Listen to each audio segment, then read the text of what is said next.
do início das atividades da pastoral do povo da rua na nossa paróquia.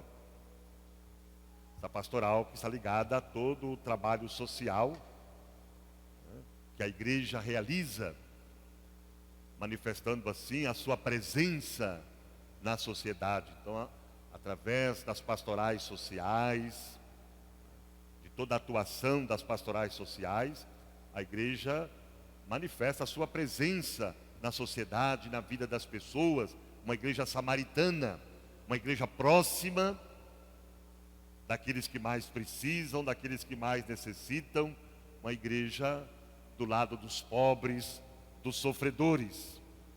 E a pastoral do povo da rua, ela é uma destas pastorais sociais que a nossa igreja tem, que faz um trabalho muito bonito, não só assistencial, mas de resgate da dignidade humana dessas pessoas, procurando caminhos, alternativas para essa situação em que eles se encontram. Então, também de mostrar para eles, né, que eles têm dignidade, que eles são filhos de Deus, são nossos irmãos, que eles também têm direitos, têm cidadania. Então, isso é muito importante nesse trabalho da pastoral do povo da rua. Eu pediria que as lideranças, os agentes da pastoral que trabalha aqui na nossa paróquia ficassem de pé, todo mundo conhecer vocês. Pois está faltando alguns agentes aqui também, né? Então, vocês estão aqui representando todos eles, né? Então, Deus seja louvado pelo trabalho de vocês, pelo zelo, pela dedicação com que vocês realizam este trabalho, né? Então, manifestemos nosso apoio, nosso apreço a esta pastoral, a todos aqueles e aquelas que se dedicam neste trabalho, com uma salva de palmas.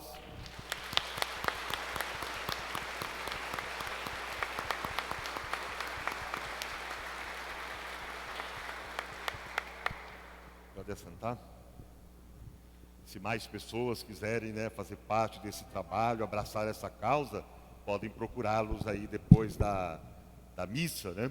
E nós promovemos também uma campanha, porque a cada 15 dias existe a missão nas ruas, de levar comida, né, para essas pessoas, para esses nossos irmãos, não é? São 2 domingos por mês. Então, as pessoas que tiverem condições, que puderem colaborar com mistura, pode estar entregando aqui na secretaria, ou também manter contato com eles através das redes sociais.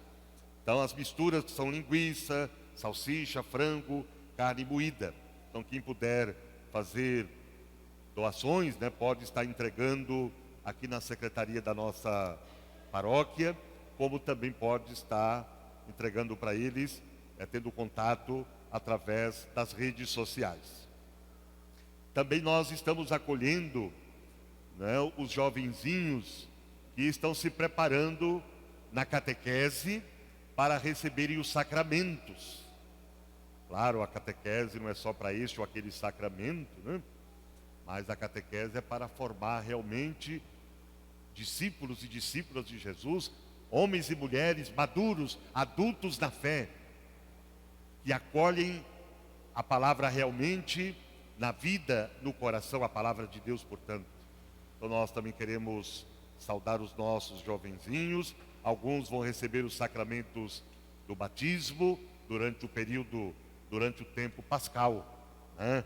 Estão fazendo aí toda uma caminhada, não é, de catequese, toda uma caminhada que depois, é claro, vai levá-los a receber este sacramento. Então peço a vocês que fiquem de pé, os catequizandos, fiquem de pé, os catecúmenos, né, os catequizandos. Gente, fica de pé, vocês estão com preguiça. Isso. Então eles estão aí nessa caminhada, né? A catequista, quem é o catequista deles?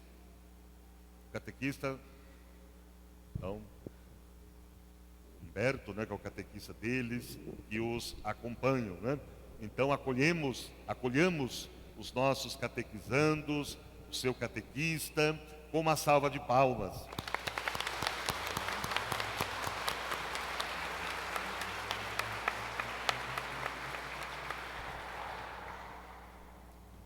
A liturgia do terceiro domingo da Quaresma dá-nos conta da eterna preocupação de Deus em conduzir os homens e mulheres ao encontro da vida nova. Nesse sentido, a palavra de Deus que nos é proposta apresenta sugestões diversas de conversão, de mudança, de transformação, de renovação. Então, na primeira leitura, um trecho do livro do Êxodo, Deus entrega a lei num contexto de Êxodo e de Páscoa, como parte de uma aliança. O povo que era escravo lá no Egito, que era a mão de obra barata do faraó. O povo que não tinha direitos, só tinha deveres, não tinha direitos.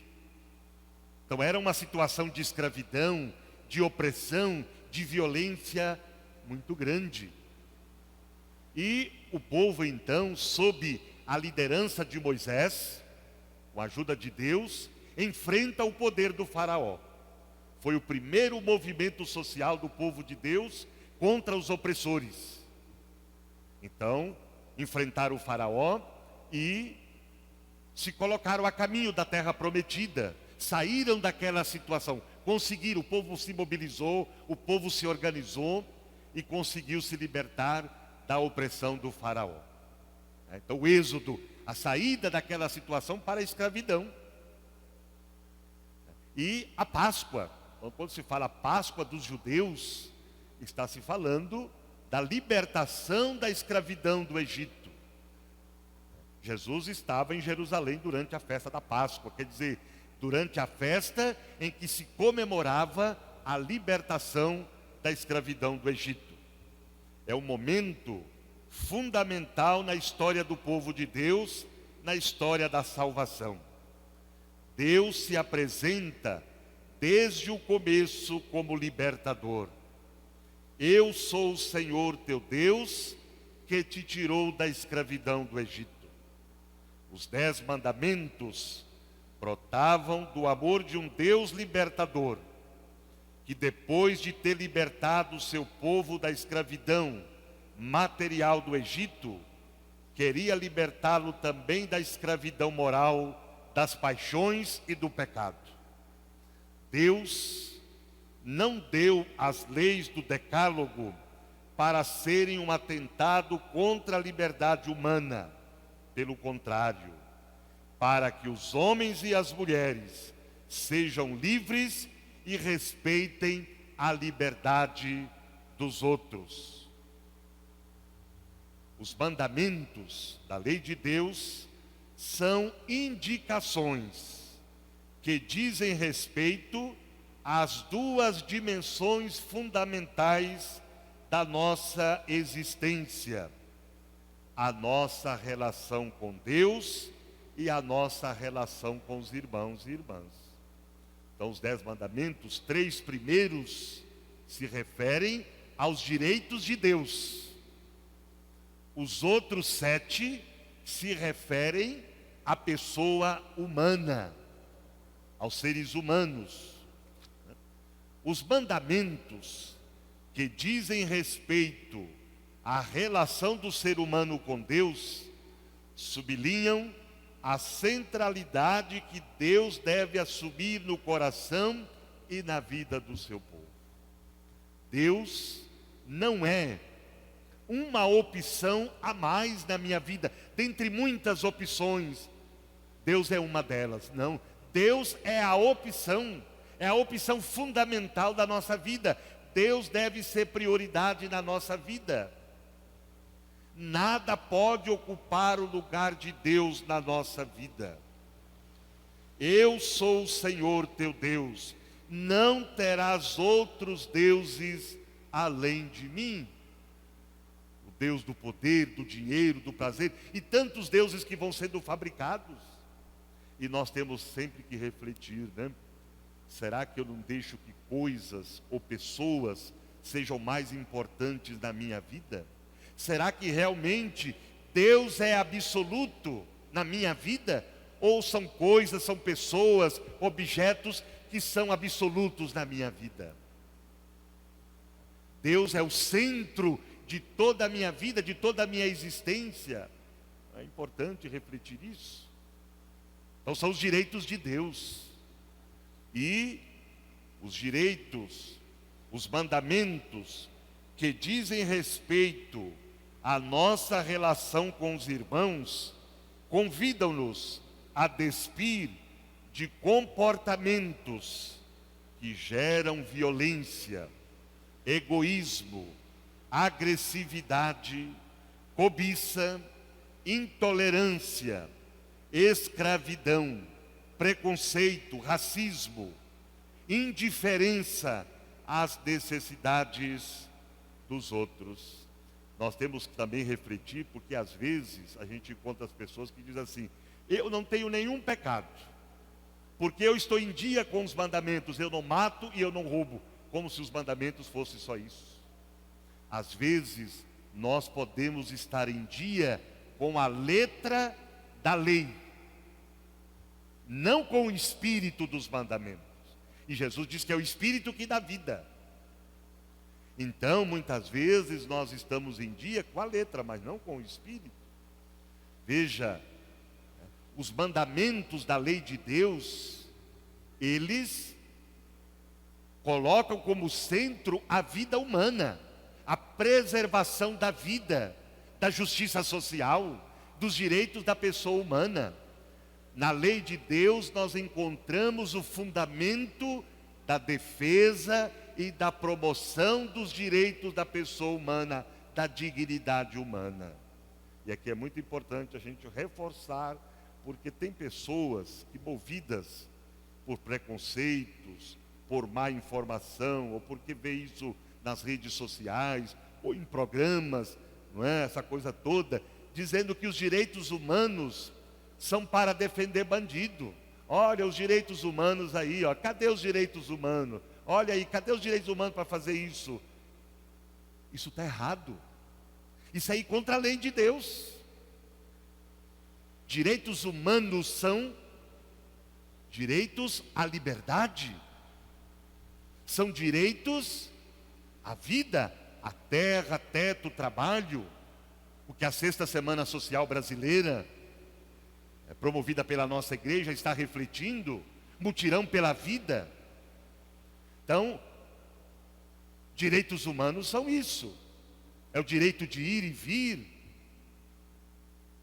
Então veja, tudo que vai contra a vida humana, tudo que diminui, que agride a vida humana, vai contra a lei de Deus. Na pandemia, nós estamos vendo muito claro a banalização da vida humana, o descaso pela vida humana, sobretudo da parte do poder público. Olha o colapso da rede pública de saúde. Diz que não tem dinheiro, dinheiro é claro que tem, porque na economia neoliberal, não é o ser humano que é mais importante, é a economia, é o lucro, tem que agradar o mercado. Por isso não se mexe na política de preço dos combustíveis, por isso a gasolina pode chegar a R$10, não tem nenhum problema. É por causa disso, e é por causa dessa economia que não privilegia o ser humano, que se tirou o auxílio emergencial. E aí todo mundo fica criticando porque está tendo fechamento do comércio, está tendo toda a questão do isolamento. Tudo isso é necessário. Agora, a Constituição diz que em casos de guerra, de catástrofe, de pestes, o Estado deve sustentar aqueles que mais precisam, os mais vulneráveis. Então é isso que nós temos que cobrar: auxílio emergencial, o apoio ao pequeno e ao médio empresário, ao pequeno comércio. É isso que nós temos que fazer. Porque se tem dinheiro para salvar bancos, se tem dinheiro para eleger presidente da Câmara, e não se tem dinheiro para salvar vidas, não se tem dinheiro para a rede pública da saúde, então isso é violência contra a vida humana. E o presidente da República diz que nós temos que parar de chorar, de parar com esse mimimi. Temos que chorar sim, porque toda a vida humana importa. Toda a vida humana tem valor. A vida humana é inviolável.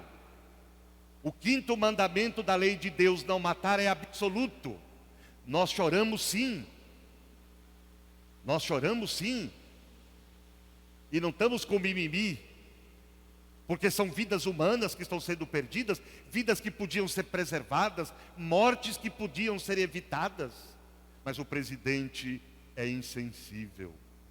Não tem respeito, não tem apreço pela vida das pessoas. Por isso ele não está nem aí se nós não temos vacina. Por isso essa moleza, essa lerdeza em relação às vacinas.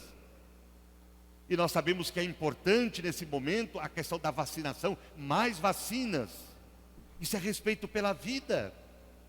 Então ele está sendo genocida, ele está sendo assassino sim, por não promover a vacina, por estar contra a ciência, está contra a Organização Mundial da Saúde, está contra a medicina, pelo seu negacionismo, por promover aglomerações, é claro. Isso é contra a lei de Deus, isso é contra o mandamento da lei de Deus. Mas também, por outro lado, tem muitas pessoas promovendo aglomerações, fazendo festas, andando sem máscara por aí.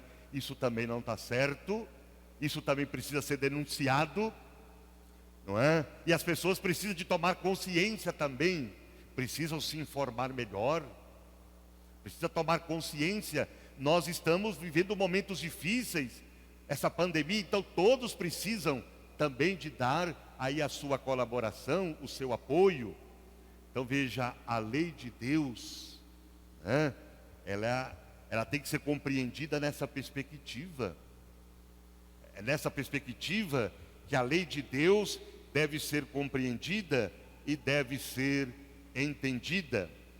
Portanto, neste tempo da Quaresma, somos convidados a voltarmos para Deus e redescobrirmos o seu papel fundamental na nossa existência, a redescobrirmos a importância da sua lei, dos seus mandamentos, que deve inspirar a nossa relação com o próximo, que deve inspirar as nossas palavras, as nossas ações no dia a dia. Jesus diz que ele não veio abolir a lei, mas ele veio dar pleno cumprimento, pleno sentido. Por isso ele vai dizer que quem desobedecer a um só destes mandamentos e ensinar os outros a fazerem o mesmo, não entrará no reino dos céus. Porque Jesus resume a lei de Deus no amor a Deus e no amor ao próximo. A lei de Deus é vida, é conforto, é força para a nossa vida. E no Evangelho, Jesus se apresenta como o novo templo. O templo era um lugar muito sagrado para os judeus. Todo judeu devia ir ao templo ao menos uma vez por ano para oferecer um sacrifício a Deus.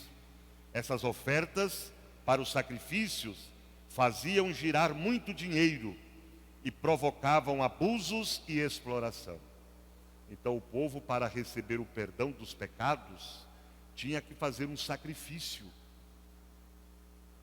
de animal, né? E onde que ia comprar isso? Lá no templo. Lá se comprava e lá se oferecia o sacrifício como perdão dos pecados. E era uma exploração muito grande. Quem não tinha dinheiro para comprar o produto deste sacrifício, ficava impuro, continuava pecador. E não tinha acesso a Deus. Então era uma exploração muito grande, era uma exclusão. Então os pobres, por exemplo, que não tinha dinheiro para comprar o produto do sacrifício, estava excluído, estava marginalizado. Então Jesus, ele vai com seu gesto profético, corajoso, acabar com esse tipo de sacrifício. Não é este sacrifício que Deus quer para o perdão dos pecados. O sacrifício que Deus quer para a conversão dos pecados, para a libertação dos pecados, é a transformação da vida, é a transformação interior, é a transformação do coração. Deus perdoa de graça, porque Ele é misericórdia. Eu não preciso de comprar produto de sacrifício, não preciso fazer sacrifício de animal, né, para poder receber o perdão de Deus. Basta eu me arrepender, basta eu me converter. A misericórdia de Deus é infinita, é maior do que nossos pecados. É isso que Jesus então vai fazer com o seu gesto. Não é este culto que Deus quer, não é este tipo de sacrifício. Então veja bem, vou dar um exemplo. Uma pessoa vem e confessa para mim, padre, eu fiz aborto. Então, qual vai ser a penitência? A penitência que realmente, poderá agradar a Deus. Olha, você vai se engajar em algum movimento, em algum trabalho em favor da vida. Ou às vezes até mesmo na pastoral da criança ou numa pastoral social, que você vai se engajar em algo que cuida da vida. É essa penitência que Deus quer. Uma penitência transformada em gesto de fraternidade, de solidariedade, de caridade, de partilha. A pessoa vem e confessa que roubou. Aí eu vou mandar ele fazer um sacrifício, sei lá o quê. Não, o sacrifício começa a ser honesto. Devolve o que você roubou. Se os políticos confessassem comigo e falassem isso, eu ia falar. Vocês vão devolver todo o dinheiro que vocês roubou. Então, é essa penitência que agrada a Deus, é a transformação da vida, é a transformação do coração.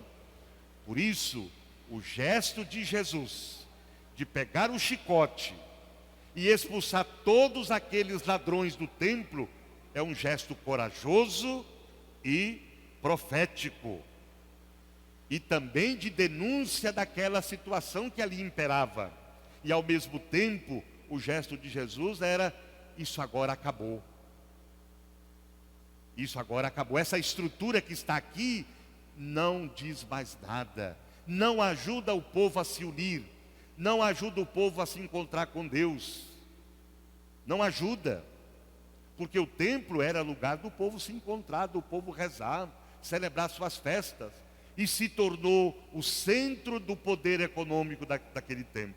Onde havia exploração, onde havia um falso culto a Deus, onde a religião era usada, era instrumentalizada em favor de interesses particulares, para gerar riqueza, para gerar exploração. Jesus se enfurece, porque no espaço mais sagrado de Israel, não encontrou o que deveria encontrar. No templo, encontrou os vendedores de bois, ovelhas e pombas, e os cambistas que estavam aí sentados. O que deveria ser encontrado no templo era pessoas de coração sincero, adoradores e adoradoras de Deus. Então, o que Jesus deveria encontrar também aqui, nas nossas igrejas, nos nossos templos, são pessoas sinceras. Pessoas que adoram a Deus em espírito e verdade, quer dizer, na sinceridade do seu coração, da sua vida.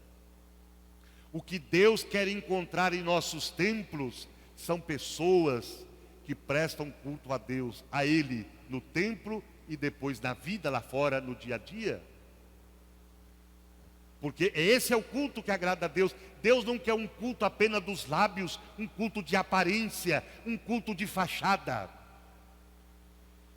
Deus quer um culto que seja vivido no dia a dia, na solidariedade, na fraternidade. Então esse é o culto que Deus quer, e é isso que Ele espera encontrar em nossos templos. O zelo por tua casa me consumirá. Significa muito mais do que uma preocupação cultual. Expressa seu amor pelo ser humano, moradia privilegiada de Deus. O zelo por tua casa me consumirá. Quer dizer, o zelo pela vida, pela dignidade humana das pessoas. É isso que Jesus estava dizendo. O templo de Deus é o ser humano. O ser humano é templo de Deus, é casa de Deus. Por isso que desrespeitar o ser humano é ir contra Deus, é pronunciar o nome de Deus em vão. Um dos mandamentos: não pronunciarás o nome de Deus em vão. É desrespeitar o ser humano, é prestar um culto a Deus apenas de aparência, superficial, de superficialidade, da boca para fora, mas sem repercussão na vida, nas relações comunitárias, familiares e sociais.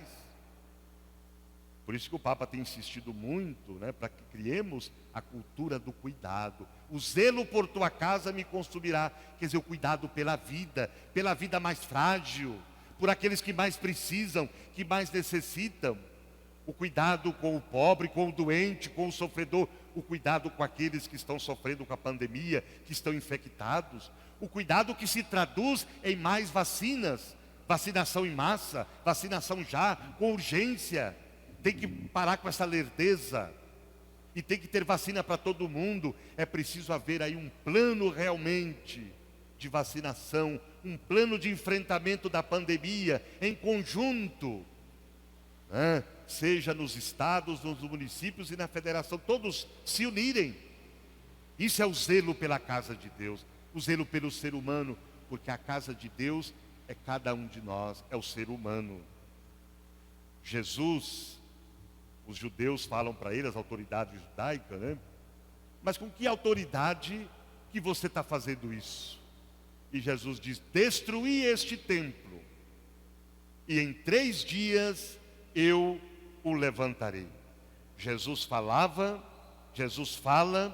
da supressão definitiva daquele falso culto, o qual estava com os dias contados, e a sua ressurreição como instauração definitiva do novo culto, verdadeiro e sincero. Então surgirá um novo templo, não construído de pedras e por mãos humanas, mas o lugar da presença viva de Deus, Jesus Cristo. Que essa celebração deve nos levar a refletir sobre o espírito com que vivemos a nossa religião, diante da lei de Deus, nas práticas religiosas de nossa religião e no respeito à pessoa humana. Só assim o nosso culto será realmente agradável a Deus.